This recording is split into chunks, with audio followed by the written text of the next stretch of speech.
What's up, guys? Welcome back. Me and my girl Rona are here to have a fun time today. See, it's funny. I have 11 reptiles. That's right, 11. 6 snakes, 4 lizards, and a caiman crocodile.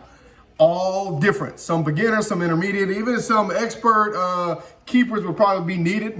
Not saying I'm an expert by any means, but I wanted to do something a little different. I wanted to do one versus the other, have a little fun, a little education, and some of my experiences. So here we are, and if you can look at my wonderful reptile room, we're gonna pick out 2 of these amazing, beautiful reptiles. You know I love them, and we're gonna have a little fun with them. And if this is your first time, make sure you subscribe, and if it's not, welcome back. Let's have some fun, baby.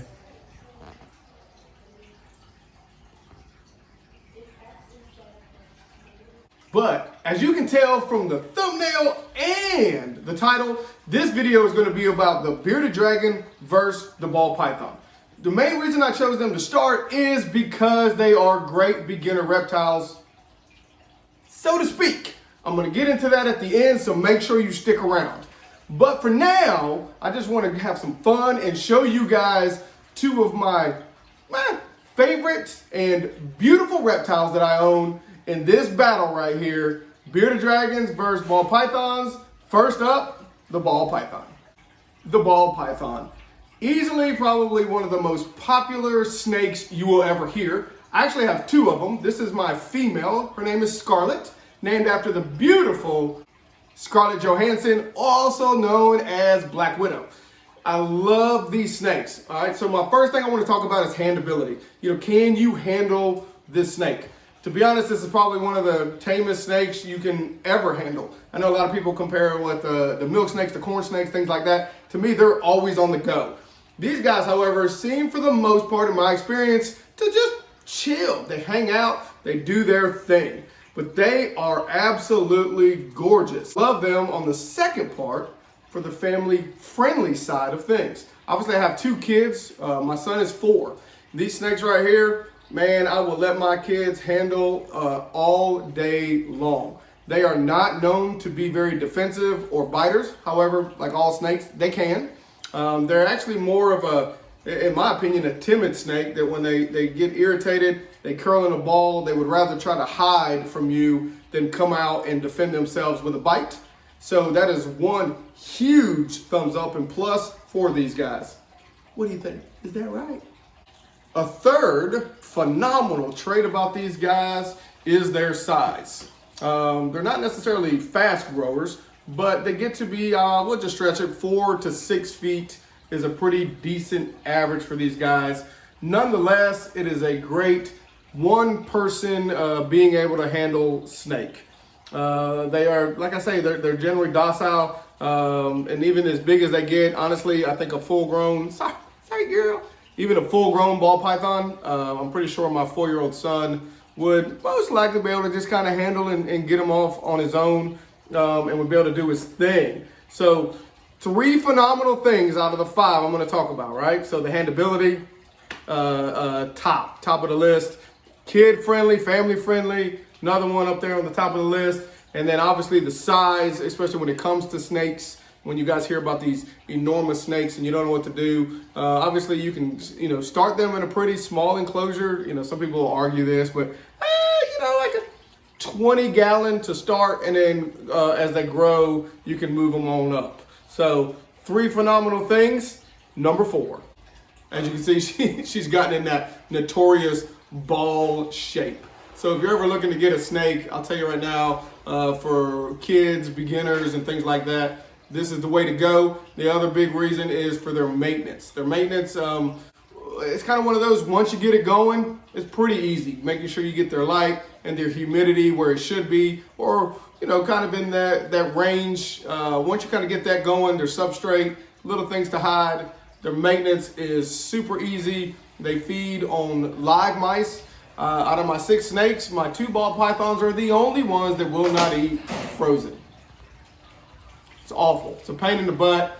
But I'm going to tell you now, ball pythons are notorious for that. So keep that in mind if you're looking to get one, because for the most part, they're going to want to eat live. Look at that right there.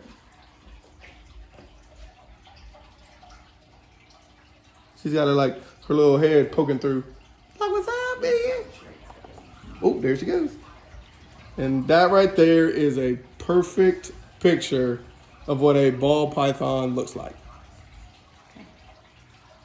And I figure while I have her like this right here, we would talk about them being defensive. Remember, I've always said I do not think the reptiles are aggressive. I think they are they're apex or just predator animals. They're defensive. So this is their defense, is they get in this little ball. It makes them feel safe. It makes them feel secure. You know, I very rarely out of this do they bite. My two ball pythons actually have bit us, but it's usually out of a feeding response. It's usually when they either think food's in the cage or whatnot, we were cleaning it, and then another time during feeding, which is our fault, not the snakes. And it wasn't anything bad. It was just a boop, quick. You didn't even, honestly, these guys are so small, you didn't even feel it. But very, very rare occasions are ball pythons known to be biters or defensive and make kids scared to hold them. So the beautiful, beautiful ball python, I'm telling you, they get no better than this right here. Last but not least, the bearded dragon, the notorious, amazing, wonderful, easy to find bearded dragon. Okay, obviously this is about full grown, so we'll just skip to size, right? If you think about the ball python, you're looking 4 to 6 feet. These guys are looking 2.5 feet.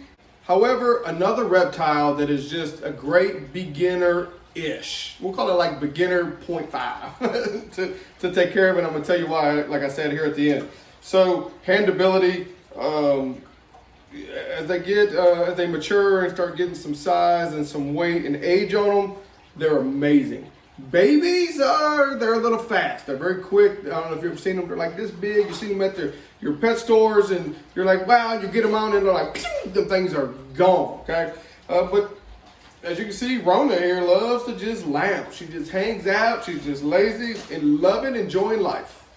On the kid, family-friendly side of things, honestly, this is my daughter. She's 10. This is her favorite. She loved it. The second I brought this girl home, that was it. They've been best friends ever since. And then when you start thinking about the feeding, now here's where I say ish. Now it's very easy to feed her and how she eats. But as babies, they are a task. They will literally eat anywhere from 60, 70, 80 to 100 crickets a day. Not a week, not every couple days, a day. They want to put on weight. They're putting it on fast. These guys are fast growers. So keep that in mind if you're buying a baby. Fortunately for me, I got her when she was more of an adult, so I didn't go through that phase. But that right there alone is why I'm telling you this is a beginner-ish. As they get older, absolutely phenomenal. One of the best reptiles you could ever own. But as babies, kind of be ready. Where my ball pythons as babies, to me, it's all the same, babies to adults. Nothing really changes except for maybe the size of the food. And let's go back a little bit. So as I was saying, my 10-year-old loves her. However, my 4-year-old is not so fond of her.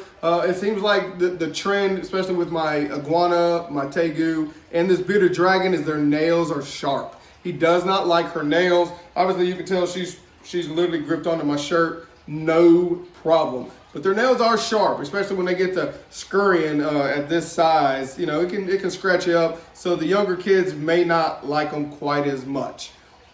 And then the other thing, remember, we talked about was the maintenance. Their maintenance is tough. You know, you got to have a decent size enclosure. You got to have a hot side, a cool side, maintaining certain low humidities, which is different than everything else I have, or I'm trying to, hit these high humidities. This is more of a desert creature from Australia, so it wants that low humidity, but high temperature on one side, cool on the other, and that can be a task. So when it comes down to it, if I do bearded dragon versus ball python, if you were to ask me right now, Joe, which one should I get? It's going to be the ball python. Obviously, the ball python is a much easier from start to finish. It kind of stays the same, the consistency, the maintenance, the food, and everything else. Where this guy or girl, from baby to adult, it doesn't. It's not a consistent thing. And it has some challenges and has some tasks. Doesn't take away that as far as lizards, I think this is one of the best ones you could ever get. But I still love you. I would still tell anybody to get you if you were going to be a lizard. If they were going to get a lizard, you're the one to get. Up there with some geckos. Yeah. She's like, man. She's like, I might have to be thinking about this loss for a while. Well, there you have it, guys. Two beautiful, amazing reptiles. Two beginner-ish, like I say, as far as this, especially what goes on in this room. These guys are definitely on the high end of the list as far as recommendations from myself. And as you can see, they are just beautiful. She's probably looking at him like, man, you know what? Look, if you went bearded dragon versus ball python in a fight, I think the bearded dragon's gonna jack her up. She's like, look, that looks like a big mealworm to me. I will bite your face off. And Scarlett's like, yeah, I can't eat that thing. It's too big. But guys, let me know what you think down in the comments. You know, if you agree with the ball python versus the bearded dragon, what would you choose? If I was to ask you which one of these would you choose, let me know down in the comments. And like I always say, guys, love wildlife, but most of all, love reptiles. And until next time, I'll see ya.